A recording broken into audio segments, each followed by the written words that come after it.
One secret operation. 6 Indians shocked the world and made India proud. We are the Spy-Fi guys, and this is Parmanu.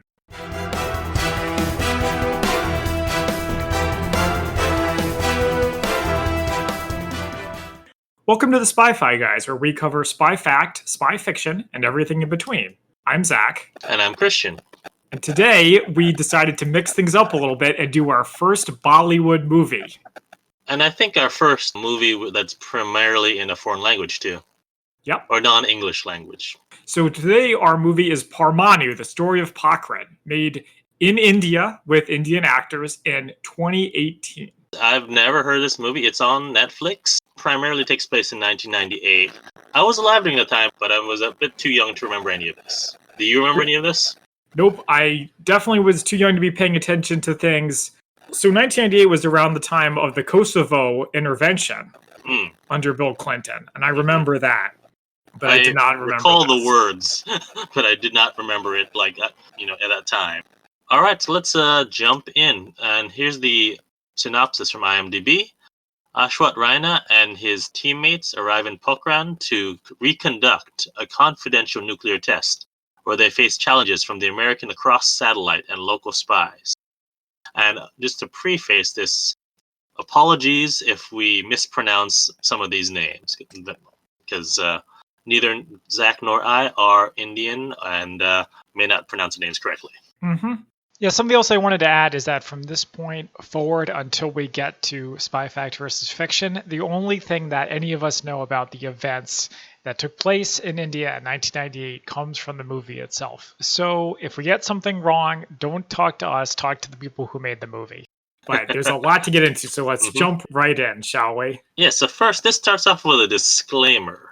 Mm-hmm. It's the kind of thing that you usually see, like in American movies, you see this at the end credits, all persons are fictitious, etc., which they have at the end of every movie, even if it's based on a true story. I don't understand why they did it, because it clearly is based on a true story. The characters are fictional. Okay, that was going to be one of my questions. All right. It just struck me as interesting. And maybe they just do that. I'm not that familiar with Bollywood or Indian movies. I think the only other one I've seen besides this is Bride and Prejudice. Okay. So maybe this is just a standard for Indian movies. So I don't know. We can ask some of our Indian listeners if we have any. I also think the fact that this happened relatively recently, at least compared to things in World War II, a lot of it probably still isn't declassified. And they probably didn't want to get anybody in trouble by making a movie. So they just put it right out there that we're going to say it's fictional and then move on. We also get a disclaimer about actual footage used. And so when we first see this, I thought it was just going to be Chinese test footage that they show. But apparently, there's a lot of other footage, including newscasts that they use of real events. They say it's inspired by a true story. No need to go over that again. But then we get a Star Wars style, Conan the Barbarian style text crawl to establish the background. Yeah. Did you write any of that down? I did not. Yeah, I hit the highlights. It said it's 1995. Right. India has no allies. They're facing a Pakistan, America, Chinese alliance, forcing them to sign one-sided treaties. Things look grim. Oh, yeah, that's right. And the one-sided treaties, jumping ahead to a little bit of Spy Fact versus Fiction, I think refers to the Nuclear Non-Proliferation Treaty. Indian leadership kind of have a bug up their butt about that, but we'll talk about it in the future. Just remember the one-sided treaty. Mm-hmm. As I mentioned earlier, this is where we get the Chinese test footage of nuclear bombs going off. Mm-hmm. And we get a news broadcast. And actually, I don't remember what was in this first news broadcast. Do you remember? They were just saying China did something like 40 tests. Okay. Yeah, so now we go to a scene in the Prime Minister's office where the Indian government officials are discussing how to respond to this test with some jokes. Or at least they seem like jokes. Yeah. Oh, well, no, actually, I think they're serious. Yeah, but I think as a movie, it's a joke. Yeah, It's supposed to be funny for the audience. Yeah. I wish I'd written these down, actually, what the different things they were going to do, to retaliate. One guy said, let's not send our badminton team to the championships. That's right. And then another guy said, let's boycott Chinese food. Just it's pretty funny. But I love Chinese food, so I can't imagine doing that. Mm-hmm. And so this is where we first meet Ashwat Raina. Mm-hmm. And he says, we need India to become a nuclear superpower. Yep. And they discussed, we did a test in 1974, so why do we need to do it again? Right. He says something about there's a car in a garage, but you need to know if the car still works. And then he goes into this speech with like a spotlight on him. Very fancy looking presentation, flags and bombs and going off in the background. And he's making this big speech. And then there's a knock on the door and it all like fades away. And it's the guy who's bringing tea. Yeah, clearly they're not taking him seriously. They laugh at him when he provides them with a floppy disk, one of those old floppy disks from the 90s. With his plan, they use it as a coaster. And so on. So, by the way, something I noticed immediately, and is this true in the other Bollywood movies you've seen where they'll just suddenly switch to speaking English? Because the only other Bollywood movie, and I think it was a co-production, was Pride and Prejudice, which is a update of Pride and Prejudice, but it's set in India. But they were American characters, so they did speak English. Oh, they just spoke English the whole time? Actually, I don't remember if it was both, but I know that they did speak English at parts. Yeah, so like when you said it's time for India to become a nuclear state, he says that in English for no apparent reason. I think that also could just be because their colonization by the British. Some English vernacular is just in their lexicon. Just like, for example, Filipino, and my relatives will speak. It's called Taglish, where they'll be speaking Tagalog, and then all of a sudden they'll just switch to English for certain words or phrases, and then back to Tagalog. I see. Yeah. I see. After the meeting, Aswat meets with. Well, actually, we don't know who this guy is. I don't know this guy's name. He's an aide to the prime minister. And he's asked to prepare a brief report. Yep. He goes to meet his family, his really cute kid, and his hot wife. And they talk a little bit about what's going on. He explained that he has father issues where his father was a big hero. Which reminded me of Munich. Yeah. I could totally see that. But yeah, so he completes his report and gives it to the aide to the prime minister. And he's expecting he's going to go inside to the meeting. He's going to be put in charge of everything. But no, he has to wait outside. Yep. Kind of makes sense, I suppose. It does, but of course, we'll find out later why it didn't work out. Later on, I'm not sure if it's the same day. I think it is the same day. So he's in the canteen, and he overhears other people talking about the nuclear plan, and the aide took all the credit for the plan. They're like, yeah, it's this guy's plan, and it's going to work. But the thing is, it doesn't work. Nope, they get caught by the U.S. and are cautioned by then President Clinton that they shouldn't be doing these tests. So not only are they caught, but they're humiliated in front of the entire world with a newspaper headline from something like a Superman cartoon where it's like, India caught by the hand in the cookie jar. I expected it to like spin before it appeared on the camera. There's a quote from that same aide, I think. He says, we will soon find out who is behind this hullabaloo. Because of all this, Aswat gets the blame, and he is suspended, which means fired. Right. And so he even has the whole cardboard box with, all of his belongings. He has to take it outside. He has to turn in his badge. All with this sad Bollywood music being played over it. What did you... So, my wife was disappointed that this wasn't a full-on Bollywood production with them singing and dancing. Me too. But I will say I like the music. Yeah, the music's like the best part. Well, not the best, but it was good. It was really good. Yeah, I liked it. And so he's at home. I assume these are his in-laws, because we don't really necessarily know what happened to his parents. Well, aside from his father, who presumably died. Yeah, I guess so. But they don't appear in the movie. So I think the wife at one point calls the dad Papa. So they are his in-laws. That's why I assumed that's his in-laws. So they're talking about him, and why doesn't he just get another job, and It's funny because they're talking all the smack about him, and she's like, "Shh, be quiet. He'll hear you." When he's like, right there. He's like a foot away in another room, and there's a window, which has no glass, so it's just like he can literally hear them. If they turn their heads to the right, they would see him standing right there. But yeah, so they're packing up their house and moving to a new area, and it's 3 years later. We jump from 1995 to 1998. Yeah, and Aswat's wife, she works in an observatory. So I don't think we really find out what she does until later, but she is an astrophysicist. So she's really smart. Right. So both of them are like brilliant, and so that's a lot of live up to for their kid. No wonder they're pushing their kid into science, which they talk about. Yeah. But then that's also why she wasn't especially concerned about him getting a job. At least not right away. Yeah. He's teaching part-time, helping people pass the civil service exam. Yes. And their classroom is outside, Mhm. where it's like open air, which I thought was pretty cool. And his students all have this terrible attitude about, oh, I just want to pass the exam, get a cushy job, and that's all I care about. And he lectures them, and he's like, being a civil servant is more than that. And we get insight into Ashrat's character, where he's like a patriot. He's a patriot, yeah. Big time, yes. But unfortunately, the next scene is the tension behind that, where his wife and him have a pretty drawn-out argument. Apparently their savings are almost gone, and also because he was teaching so late, he didn't help his kid with his science project. And the wife's telling him that he needs to get a permanent job. So I hate this in movies. We may have already talked about it, but like the nagging wife stereotype. But in this case, I can see it. I can see her side. Well, It's been 3 years. The nagging wives are always correct, but it doesn't mean that we like them. So, like, the classic example is Skylar from Breaking Bad. I'm sure you're familiar with this phenomenon. Do you not watch Breaking Bad? I've never seen Breaking Bad. I think we've said that in a previous podcast. Yeah, sorry.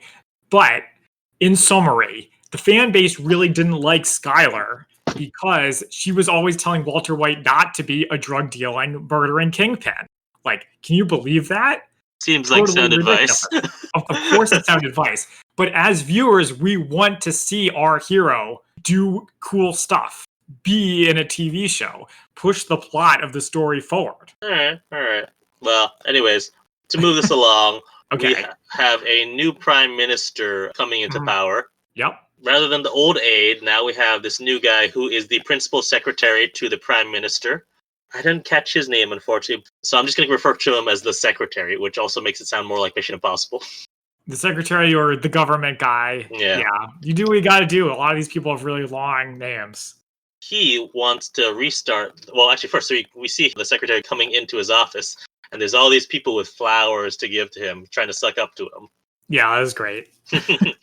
And so he wants to restart the nuclear program. Yes. Pakistan just launched some new missile. He's like, we got to do this. Does anyone remember 1995? And everyone kind of looks, what? And there's all right, anyone who doesn't remember, leave this room. All right. Just like everybody. And they say, wait, no, not you. Okay, now you can leave.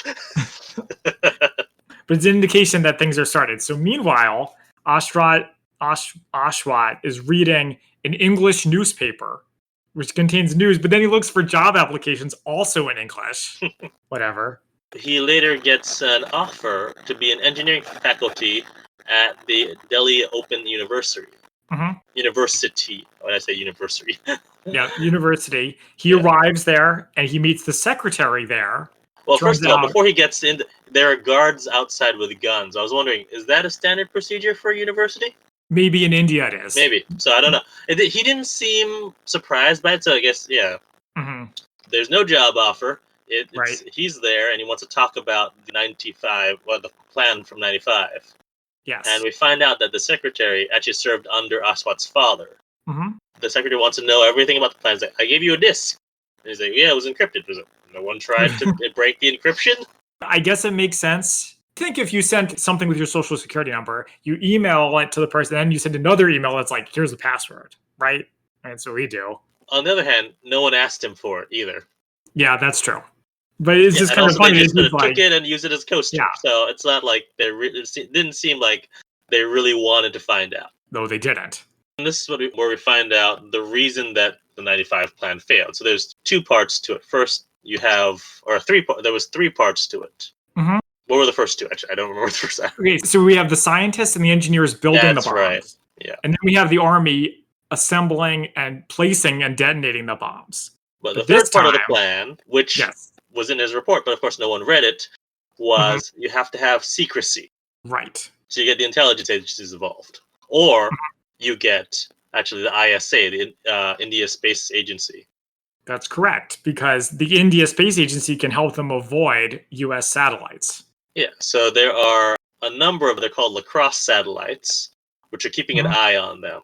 He explains the plan, he sort of wiffle waffles about whether he actually wants to join. Ashwat does. But eventually he agrees. But he says, this is not a job that can be done by myself. So he needs to put a team together. Yeah, needs to put the band back together.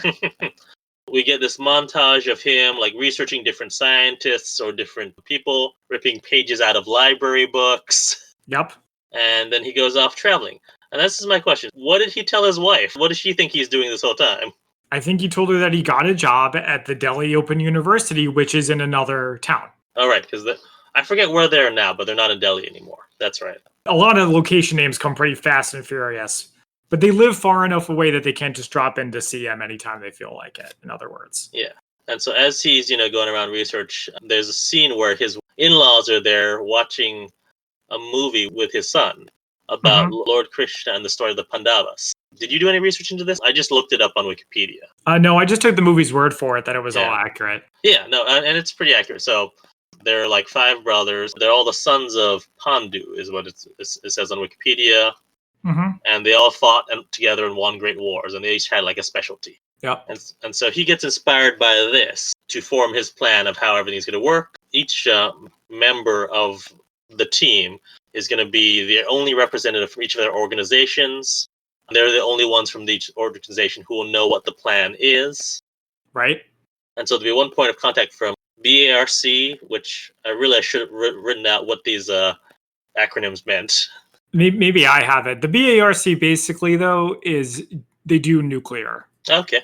Oh, here we are. The Babha Atomic Research Center. Thank you. DRDO. Do you have that? No, I don't. I think it's more science and engineering. Yeah. I mean, I didn't write down any of these people's names or their organizations. All right. DRDO is the Defense Research and Development Organization, the Indian Army, Indian Space Agency, and the Intelligence Bureau of India, or IB. Yep. So there's the young guy, the old guy, the guy with the mustache. Who's the Army guy. Yeah, the beard guy, and the girl, who's really attractive. Oh, the guy with the beard is from ISA, I think. Yes, he is. Yes. So I liked how they have a montage of all of these different people, and then Ashwat first suggests someone from a different agency. I think it was RAW, which apparently, I looked this up, RAW is their internal intelligence. Oh, no, their foreign intelligence. And IB is their internal intelligence. Which, of course, is what they need if they're worried about foreign spies finding out what they're going to do. Yeah. And so this montage, where he says, RAW flies under the radar of the CIA. I don't want to expose them. So instead, we're going to take someone from IB. We have the perfect recruit. And so you see this guy and this girl fighting, like sparring with each other. But you see the guy first, you assume it's going to be the guy. And then the girl beats him up and throws him. And, yeah, this is great. Yeah. So I like that. It was a nice reveal. So they all get different aliases. So they're all assigned a different member of the Pandavas. But the only one that stood out to me was Nakul, which is the girl. Yeah, it's because it's short. Yeah. Well, isn't Ashwat named Krishna? Yes, that was the other one thing I remembered. But we know him. Yeah. We're not being introduced to him. So they all get together, and then there's more talk about his father. His father comes up again. So he meets the IB agent first, Nakul. She organizes all their aliases and travel documents, and they all have to travel separately. And then while they're together in the secretary's house, he notices a photo of a young guy in a uniform, and there's a medal there. And apparently the secretary's son died a martyr. Yes. And I think maybe Ashwat's father did as well. It seems like that. Coming back. So there's that sort of bond between them with that. So they all get to Pokhran, which is where the test site is. This scene was very Bollywood. You got the music, you get the scenery, you get the people and their brightly colored clothing. Apparently they've set up their headquarters in Fort Pokhran. He sees Nakul outside, and he's trying to get in. The guards aren't letting him in, and so he waves to her, and she lets him in. Apparently they're securing the fort, and the rest of the team is there. Yes, so they get to work. There's a joke with a fax machine where the space guy can't get it to work, and then the young guy plugs it in, so it works. And so they have to test 6 bombs in the next 30 days in secret. That's correct. So there are 3 shafts that were already dug, but they're filled with water, and they don't have enough time to dig 3 more new shafts. There are 3 dry wells that will serve as the other 3 shafts. A little questionable, but they're the professionals, so Mhm. okay. As they're talking about this, they have this nice model set up, which I liked. Yeah, it's like top secret from last time, hmm Everyone's going to wear uniforms, army uniforms, to keep right? under the radar. They're only Mhm. using their code names, and of course, the old guy does not remember his. He's like, I'm the one with the arrows, that guy. Yeah, damn it, Jim, I'm a scientist, not a spy. Stop asking me to remember this hmm stuff. And then Nakul also says every day there's a code phrase That they to need go to in. get into inside. They don't sound like code phrases.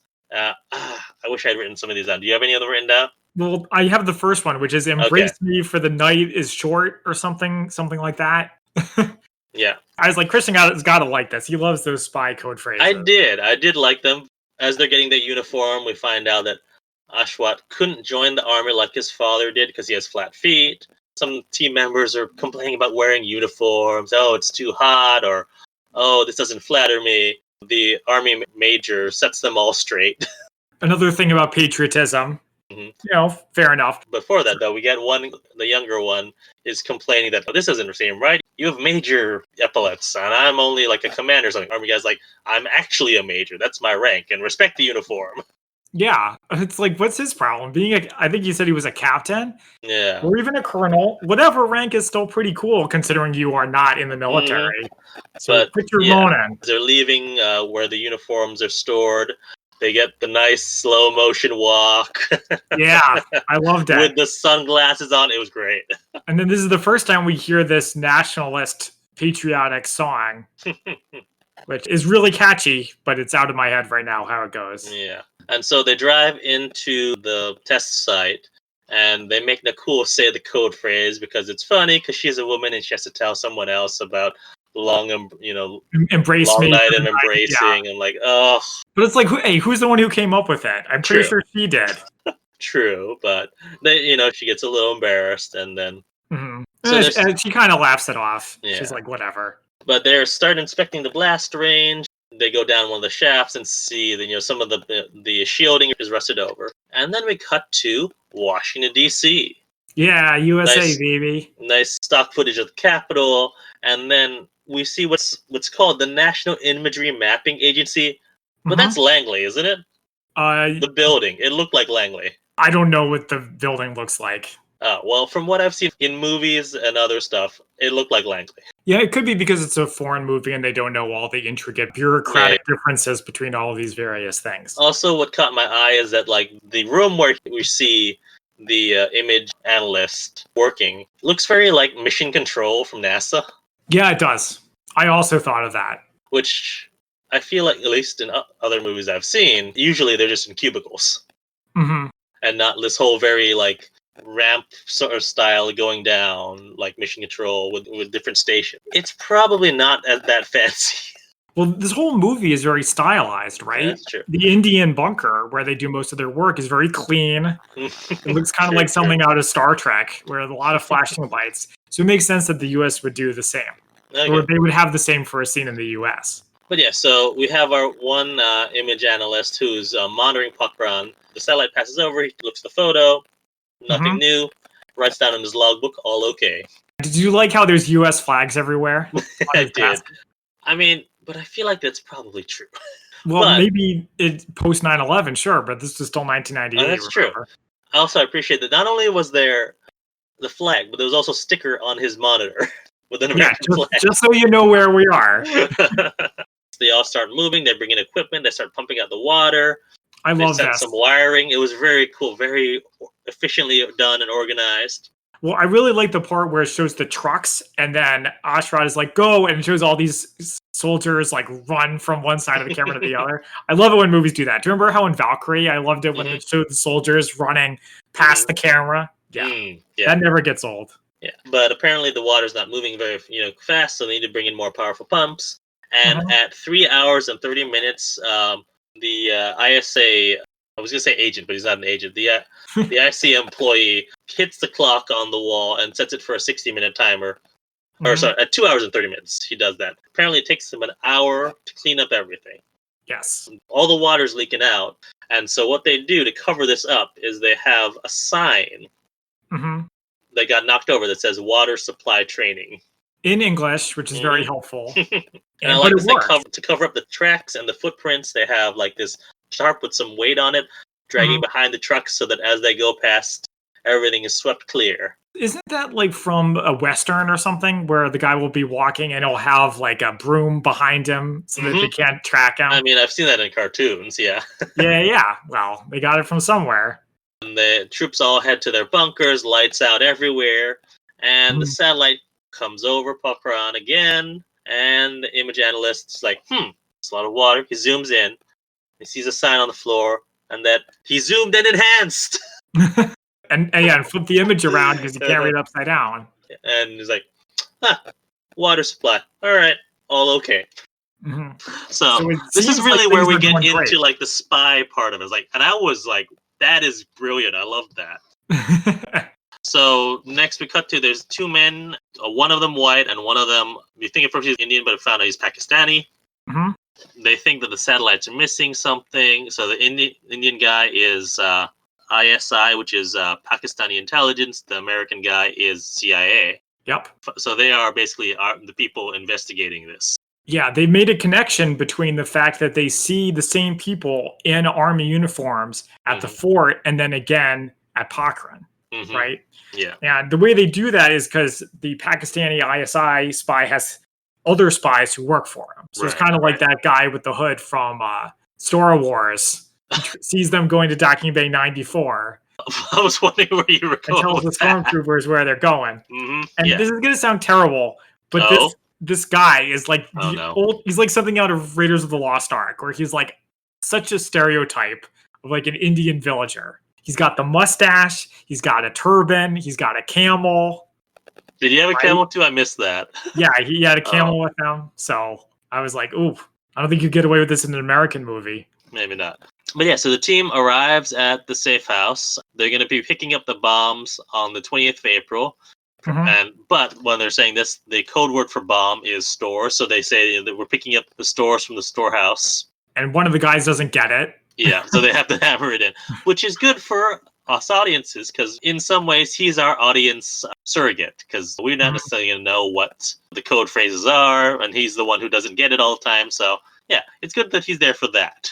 Yeah, it makes sense. Samples of plutonium that they're going to use are about the size of an orange. Those of you who are up on your Mission Impossible may remember in Mission Impossible Fallout, there's 3 plutonium cores that are all about that size. Yeah, true. As well as the world is not enough when they deal with plutonium. It's about that size as well. So then we get the whole montage of them transporting bombs from the RRC to the test site. Yeah. I meant to look this up. How far is it from Pokhran to Mumbai? Because that's where the BARC is. I do not know.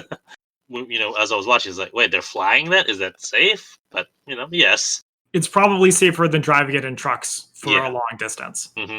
So this whole transporting scene went on a little longer than I feel like it needed to be. If you like montages of trucks driving around. There are so many montages. This is the movie for you. But I did like it, so hey. It worked for me. Yep. So the bombs arrived, the stores, shall we say. Yes. The stores arrived, and Ashwat gets a call from Delhi. And it's the secretary. And he tells him to halt, doesn't tell him why. I have in my notes, nice music, because I just like this like a sort of action-oriented music here. It seemed to be some kind of political issue was why. Yeah. So there was trouble in Parliament. There was, going back to Star Wars, there was a vote of no confidence in the Prime Minister.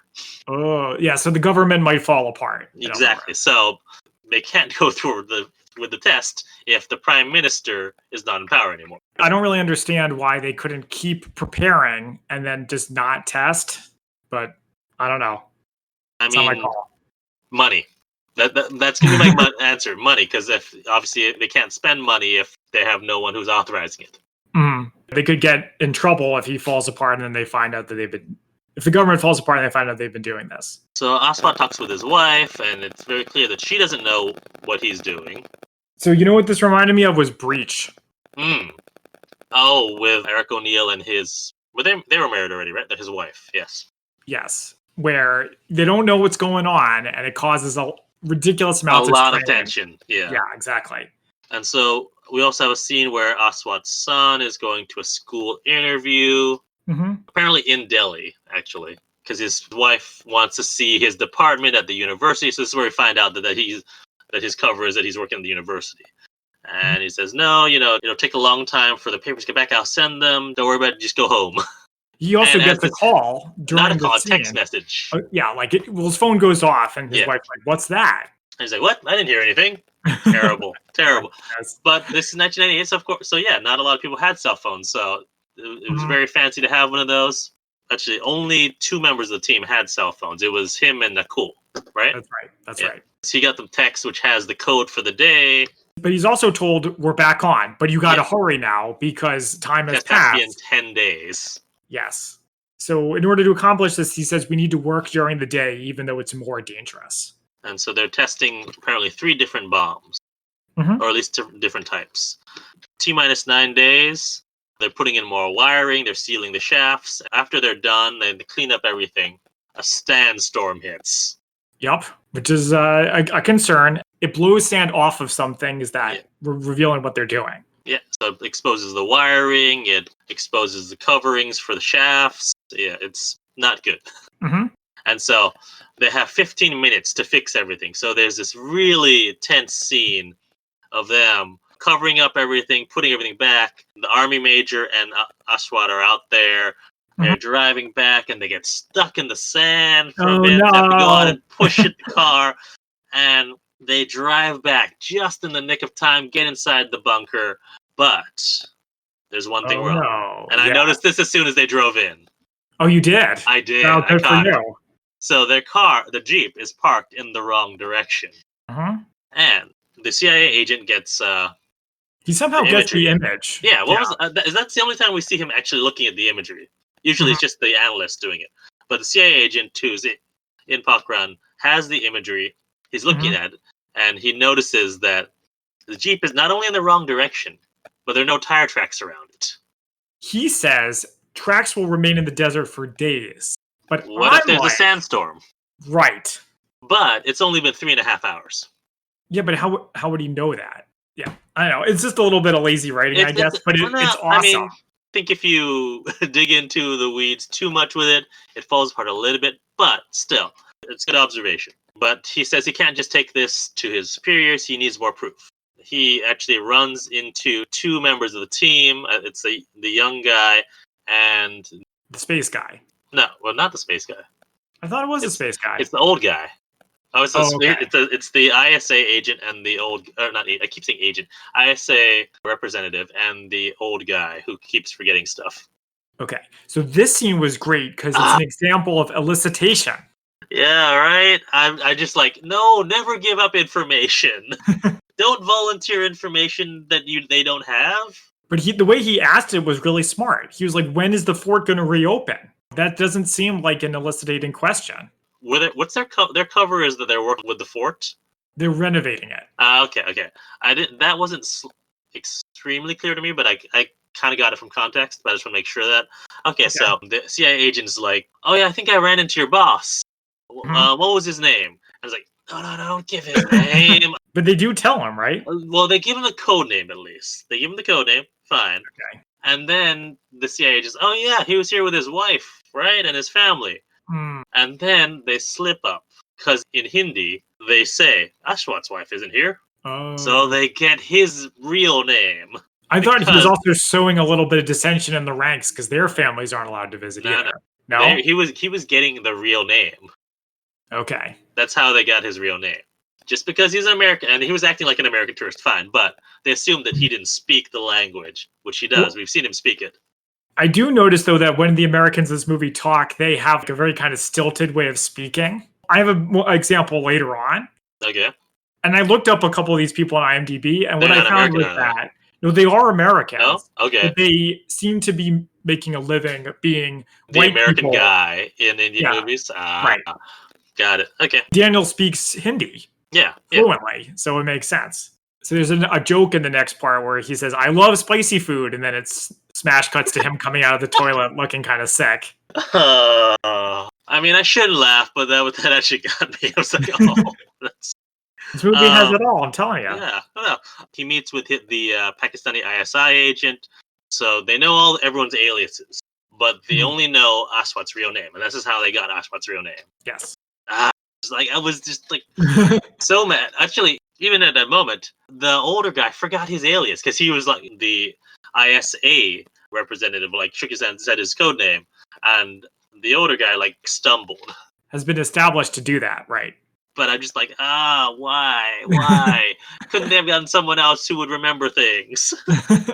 But calls his family, and the CIA and ISI agents are tapping his phone, and his wife knows that something up because, and this got me. This is like, this is an operational security failure. Apparently, the university he's supposed to be working for has no engineering department. So, like, they didn't do a very good job coming up with a cover story. No. I'm not sure whether to blame the secretary or Ashwat for this. No, you should blame the secretary, because if it's going at the highest levels, you'd think they would have covered their tracks a little better. True. Because from what I've read about, at least about the CIA, when they, for non-official cover or NOC, they set up entire fake companies. And also, Ashwat is not a spy, right? He's more like a scientist. Yeah, he is a scientist. So yeah, it seems like a failure in setting up cover for him. The CIA and ISI agents are listening to this and like, we can use this. Later on, they're in the restaurant and they're plotting. All right, to expose this to his wife and trick her. We can get her, to reveal more information and figure out what's going on. And I got mad at this part. Oh, you did? I was mad at them because they trick her. They tell her that he's in Pokhran. They say they're from the school that their kid's going to get into, and tell his wife that he's in Pokhran, and they make her think that he's having an affair. Yep. That made me mad. I'm like, oh, no, he's a nice guy. Don't do this to him. Let me pull out that fair playbook and see how ethical this is. Maybe I should have done my research on that. But on the other hand, she buys it hook, line, and sinker with effectively no evidence. What do you mean no evidence? He's lying about where he is. He's being suspicious. She knows he's hiding something from him. It was really smart and clever on the part of the agents, but I just hated it because I'm like, oh, no, don't do this to their marriage. Fighting dirty. But I mean, also, in fairness to her, she's probably under a lot of stress and not knowing what he's doing. So. Oh, yeah. No, that's which is why, like, again, why this is, it was, I don't know if it was the right play, but it was the play. Yup. And it worked well, but it just made me feel really bad for his wife. Yeah, his long-suffering wife. So they bug a hotel room or a motel room. No, not any hotel room. They bug Ashwat's hotel room. Okay. But also there's tension within the team because they're rushing it so much and they need more time, is what they're saying. Yep. Later on, Nakul is in the room with Ashwat, and they're talking about how there's tension, how basically everyone's mad at him, and the agents are all listening in. As soon as there's a knock on the door, it's like, oh no, I know exactly what's going to happen. Yep. you saw it coming, huh? It's his wife. And of course, the wife comes in and sees him with an attractive woman in the room, assumes they're having an affair. This is the thing. So, Nakul leaves very awkwardly. Come on, you're the intelligence person. You should have come up with a better cover. Yeah, very awkwardly and abruptly. She could have been like, hey, we're coworkers talking about work. Something like that. But she's just so, like, shocked. But come on, you're the intelligence person. You should need to be able to think on your feet and react quickly. Come up with a cover story. When in doubt, there's always writing for making additional drama. But it really works. That was my one criticism of her. She's like, come on, you should have come up with something. But then things only kind of spiral out of control from there. Yeah. So his phone goes off again. She's like, why do you have a phone? You told me you didn't have a phone. And then as soon as this happens, and he got the text, I knew it was going to be one of the code phrases. And I knew it was going to be some awkward phrase to sound like between lovers. Some like sexy phrase, yeah. But then he makes it worse too, because he says you're overreacting. You never say that to somebody. But she throws the phone, and it actually knocks one of the portrait on the wall. What is it then, or when she slams the door? At some point, the portrait gets knocked like asunder. Yeah, it's when she slams the door. Okay, which actually will play a point later. Yep. I didn't think it would ever come back to it. But I was like, wow, that's just. I thought it was just exclamation point on top of it for emphasis. Yeah, it's like that joke where someone slams the door and then a couple seconds later a picture falls off. the wall. During this, he tries to explain to his wife. He says, it's a code phrase. I can't tell you any more than that. But that's enough. That's enough for the ISI agent and the CIA agent. All right, we know the code phrase. We know the time. And so Nakul and Ashwat at the bunker are discussing why his wife was there. Now she's being a good intel person. She's like, all right, think about anything they might have given away. Why was she here? How did she? We need to find out how she knew to find things don't just happen for no reason. Yeah. Here's her doing her job well, unlike the previous scene. But they're right about to launch the operation, and they're right about to get started again. Yeah. At the same time, we have the CIA image analyst about to look on the satellite, and then the power cuts out. And it doesn't just randomly cut out. They set it up earlier. That the generators overload sometimes. Yes. And if they do overload, it'll cause a power failure. So, lucky. Just in the nick of time. They were so lucky that power went out, because then the satellite comes over. They're like, okay, nothing there. And so Nakul and Ashwat again are talking, and they're outside. And as they're talking, Ashwat sees a satellite above them. Yes. Some satellites you can see from the ground at night. So they're like, well, what does this mean? Some of the other team members are doubting, was it a satellite or was it an airplane? Yeah, there's kind of a funny talk where he shows his hands, how they fly. But Nakul's this is too much of a coincidence. And also the ISA representative is telling them, nope, there's they've tasked new satellites, because it takes them at least an hour to clean up. So there's no way they can go out and do anything without being seen. All hope is not quite lost, because the U.S. are arguing as well. The image guy, whose name I forget, says, he was never given a name, but yeah. He's like, I didn't see anything. And he says, take good care of your neck, Daniel. You're on thin ice. He says it really weird. Do you know what I'm talking about? I do. Ashwat is calling the secretary, and the secretary tells him to pull the plug, dismiss all your men. As they're about to leave and pack up everything, they have an outdoor campfire, they're drinking. Everyone else gets to go back to their home, their regular, normal lives, except Ashwat, because apparently his personal and professional lives are both over. Yeah, he doesn't have much of a life to come back to. I think it's the younger member of the team, flat out says, your wife's an astrophysicist. She should have been able to connect it with the fact that you're here with nuclear tests. And this is where Nakul says the line, or is it? It's not her fault. Sometimes we're so blinded by suspicion, we fail to see what's right in front of us. And then, when she says that, it starts Ashwat thinking. Yeah, this is the second time they do that say that again kind of moment in this movie. So what was the first one? When he's watching the one about the five brothers. The Pandavas, yeah. Yeah. I didn't make that connection, but yeah. So he goes to the secretary and says the plan is to trick the CIA and ISI into thinking that India is going to attack Pakistan over the Kashmir issue. Now, Kashmir is a hotly contested region. And it still is. Yeah. And this plan is ridiculous.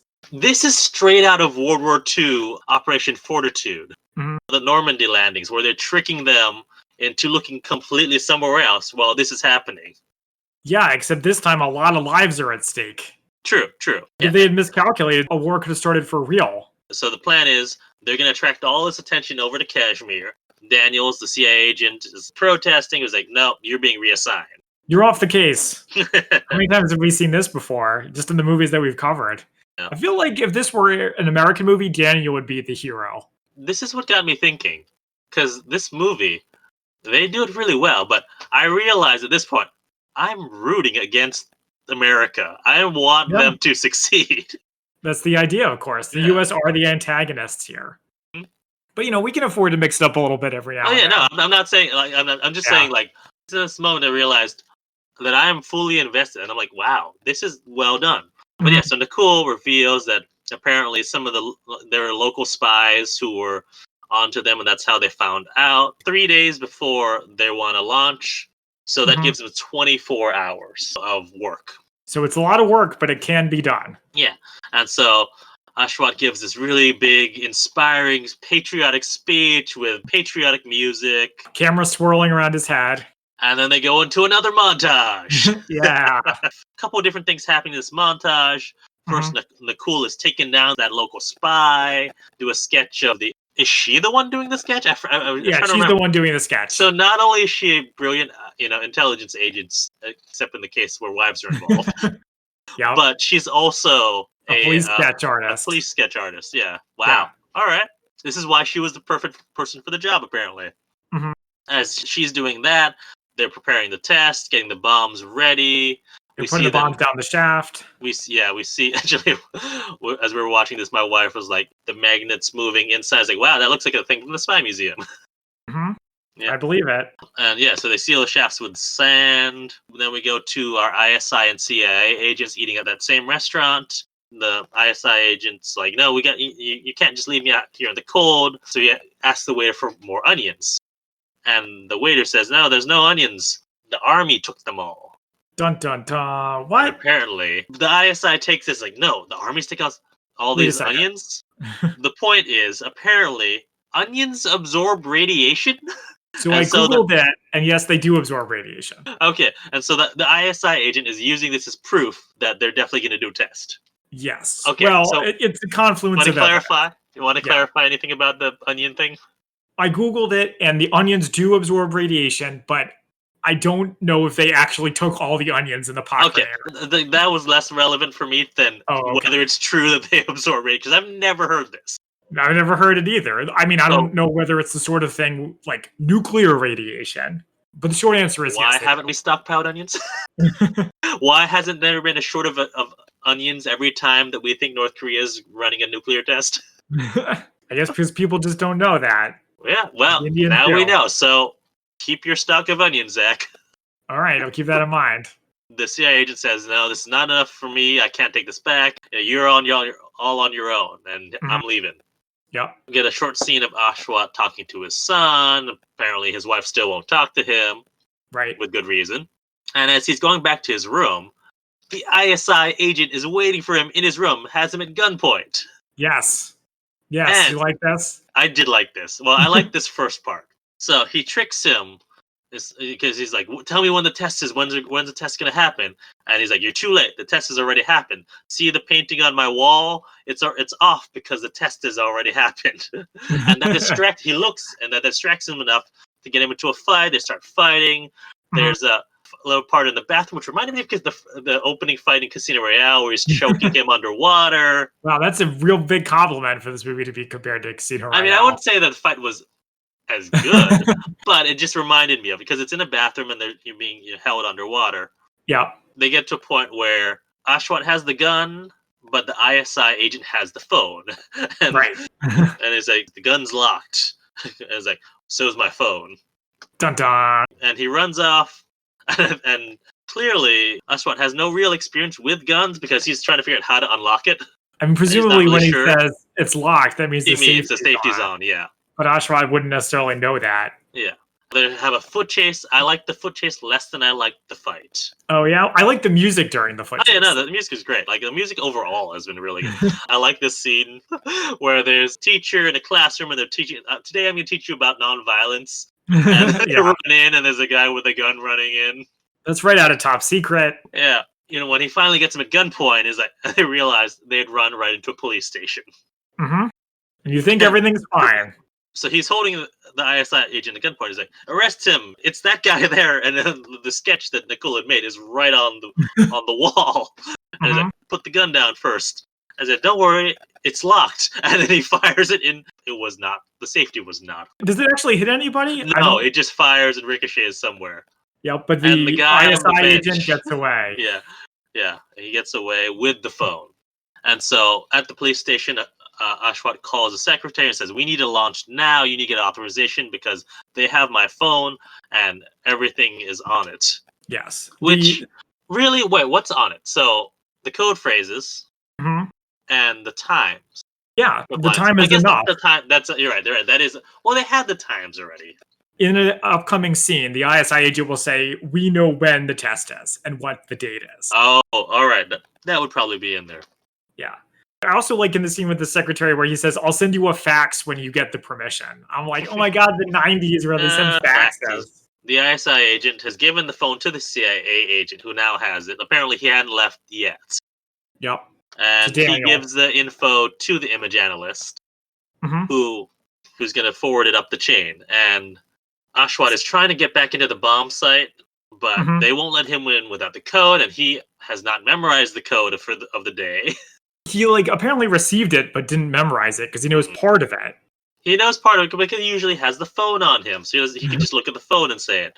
But he really should have just memorized it. And so it's a fun scene where he's like, "It's something, it's this." And he gets the first half, and he's like, "Can you give me a hand?" Like, no, you have to say the whole thing. So he says it, and then some random soldier completes the rest of it. He's like, there's the whole crate. Can I go? Yeah, sure, fine, go in.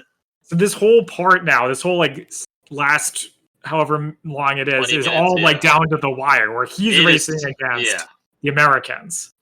Image analyst tells the CIA boss, and the CIA boss is taking it to the president. At the same time, like you said, the secretary is trying to get to the prime minister to get authorization, but the prime minister is meeting with the American ambassador. Right. And we have a brief scene with the American ambassador where he's very condescending to his counterpart.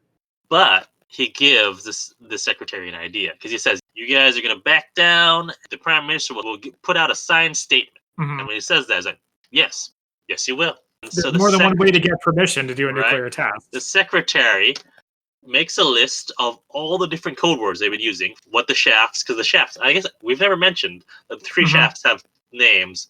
White House, Taj Mahal, and what was the third one a reference to? I didn't remember the third one. Sorry. Okay. I think it's probably either a Pakistani or other site. Yep. Important site.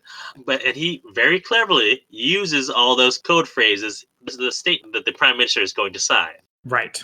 And then meanwhile, by the way, Daniel gets arrested by Nakul. By Nakul. Yeah, so he makes code a letter, and they're all ready to go. The prime minister signs it. And so they send the fax of that statement to the bunker. And, they're like, what? They sent the wrong fax. What is this? But Ashwat sees all the code phrases in there, underlines and was like, this is our authorization. We're good to go. Okay, so I have some thoughts about this part. So I'm like, first of all, did the prime minister know what he was authorizing? Because he like barely looked at the letter before he signed it. Right? And then also...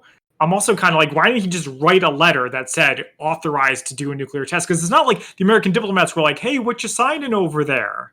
They might want to see it, just in case they did want to see it. Because I'm sure, actually, no, maybe they did. Because, if you're going to put out a signed statement, I feel like they would want to proof it. Right. So it feels very Hollywood, I think. Yeah. But that's fine. Anyways, as this is happening, the CIA boss is leaving Langley, which... This part, I definitely knew that there was not the actual Langley because they cross over the seal, and I was like, no, those colors are too bright for the seal from what I've seen in photos. And also the setup is completely different. But kudos to them for actually walk over the seal. Fine. Yeah. And like trying to have sets and actors to make it seem like he really was. So he goes to the White House. He's trying to see the president. Earlier, you hear him say, I don't care if he's asleep. Wake him up.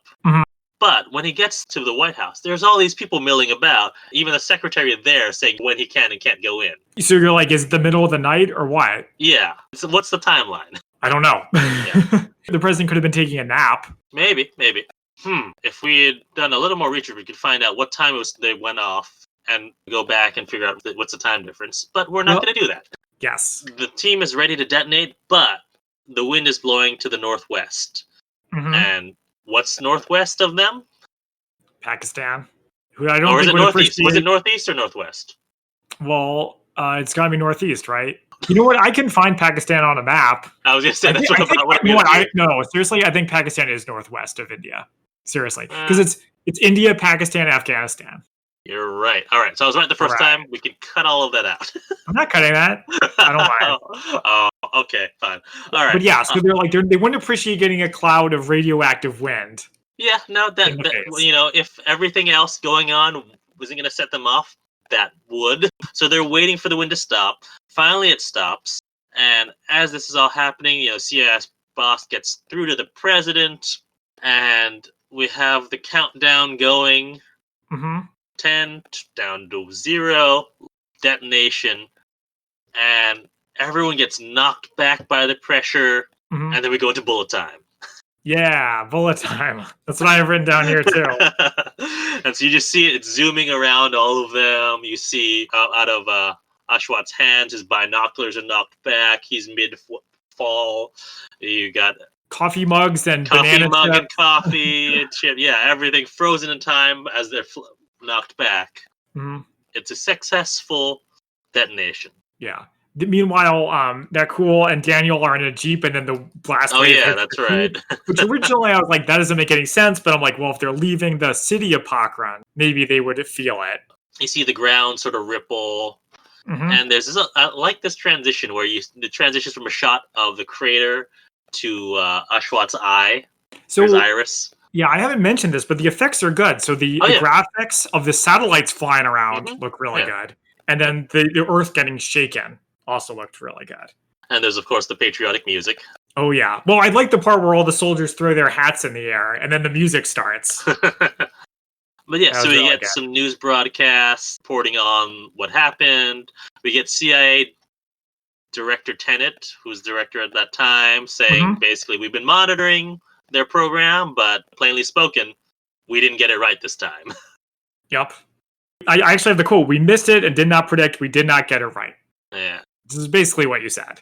And then we get a call between Ashwat and his wife, and they're reconciling. She realizes what he was doing there. And Yes, says, she's I'm like, "I'm proud so of sorry. you. I'm proud of you. Your father Yeah. would be proud of you." So the father comes back other one more shoes. time. And then the outside next to the crater, they raise a flag. Everyone salutes it. Mhm. Here's a question. Okay. There doesn't seem to be a lot of shielding. Well, I guess there was shielding in the shaft, but Yeah. Well, do you remember when the young guy said, "If I don't seal this exactly right, this whole area is going to get blown up"? okay, I was wondering how much radiation there would be just from the rest of that. But I guess There- because it's detonated underground and there's shielding. I think also because it's a movie, Yeah. you can say that who knows when they all saluted the flag. It could have been like a month later. All right. Over the image of the flag, and then Mhm. everyone saluting it, we get a bunch of text, Yes. which says this is America's biggest intelligence failure. Which is absolutely not true. Right? I mean, two off the top of my head. Yeah. 9/11, Pearl Mhm. Harbor. Yup. What about the Iraq weapons of mass destruction? Right? I don't think that's an intel failure. Oh yeah, no, I that's think another one. Yeah. this is India talking shit, basically, through the movie. It also Puffing says it's themselves up. one of the most successful secret operations. But at least Okay. when it says one of, it doesn't say the most. I would put it up against the Normandy landings. Yeah. I mean, everyone's entitled to their opinion about what is a big secret operation and what isn't, Yeah. I suppose. But yeah, and so that's where we end. The movie also ends with a montage of actual shots of the prime minister, the actual test site, some of the army soldiers who were there, scientists who Right. were involved. Yes, one of whom is Dr. Abdul Kalam, who I think is supposed to be Ashwat's like surrogate. I was wondering about that. Okay. He's much less sexy than Ashwat, but his hair is unbelievable. He has like long Fabio, like gray, silvery hair. Well, It's that pretty was amazing. later on, though. That wasn't during it, was it? When he had No, that hair? it was during it. Oh, I see. All right. Yes. Let's That is the movie, move yeah. along. Yeah, right into spy fact versus spy fiction. I'm sure you've got some good stuff for us. Yeah, as usual, I have a lot. So my sources are India's Nuclear Bomb by George Perkovich, Parmanu, This True Story of Pokhran by Samhav Ratkanar, writing on the Daily O, and Here's How India Fooled the CIA During the Pokhran Nuclear Tests by Abdul Junaid on SSB Crack and also Wikipedia. Okay. India did do a detonation, 74, but since then they had a nuclear option, which today means something different to Americans who follow politics. But what it meant was that they wanted to be in a position where they could get a bomb quickly while remaining a non-nuclear state. And their motivation to get a weapon was mostly to counter a security threat from China, wanting parity with Pakistan over Kashmir, and also like nationalism. Okay. The Perkovich book really went back and forth about like why exactly they decided to test when they did. So I don't know what to say. And by the way, the usual disclaimer that I just know what these guys told me. So if they get it wrong, I got it wrong. So don't blame me. Okay. So in May 95, 170 countries, including the US, voted to extend indefinitely the Nuclear Non-Proliferation Treaty, which we mentioned at the beginning. So India refused to sign it and rejected it under the reasoning that they called it, quote, nuclear apartheid. Okay?